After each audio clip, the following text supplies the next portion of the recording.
Dans cette partie, nous allons voir la pression dynamique de pointe par l'exemple. Le vent est défini par la norme NFEN 1991 1.4 Eurocode 1 partie 1-4. Les charges de vent sont notées W pour wind. Le vent est un phénomène important à prendre en compte dans la conception d'un bâtiment. Il a des impacts sur la stabilité du bâtiment. Un bâtiment mal appréhendé au vent peut souffrir de plusieurs types d'incidents. C'est pourquoi notre objectif est de définir la pression résultante du vent. Et pour illustrer le cours qui va suivre, je vais m'appuyer sur cet exemple, à savoir une maison individuelle de 10 mètres par 6 pour 5 mètres de hauteur, avec une toiture à deux versants symétriques à 30 degrés. Elle est située dans une campagne avec végétation et habitat très dispersés, à Felletin sur un terrain plat. Pour commencer, nous allons déterminer le vent de base, à prendre en compte à partir du calcul. Vous pouvez avoir le détail de chaque calcul, chaque coefficient dans le cours.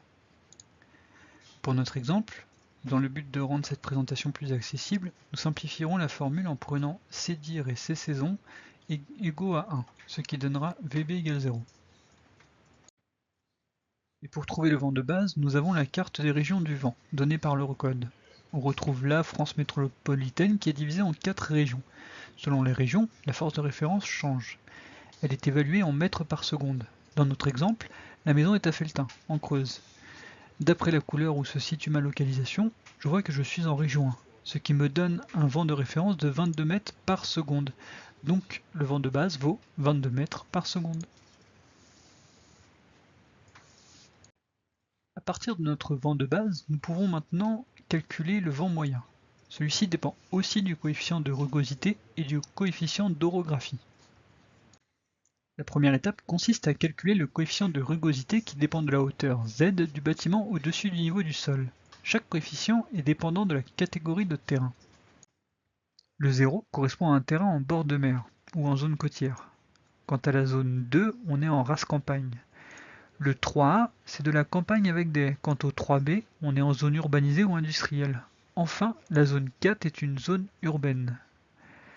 Le détail de chaque catégorie des terrains est détaillé dans le cours. Dans notre exemple, nous sommes en zone 3A. Donc pour une hauteur Z de 5 mètres donnée dans l'énoncé, on prend un facteur de terrain KR de 0,209 ou on pourrait arrondir à 0,21 et un Z0 de 0,20 pour obtenir un coefficient de rugosité de 0,67. La turbulence de vent est la capacité du vent à créer des tourbillons. Par exemple, sur cette image, on peut voir que le vent a un écoulement laminaire, c'est-à-dire qu'il arrive face à son obstacle, le contourne pour repartir dans son sens d'arrivée.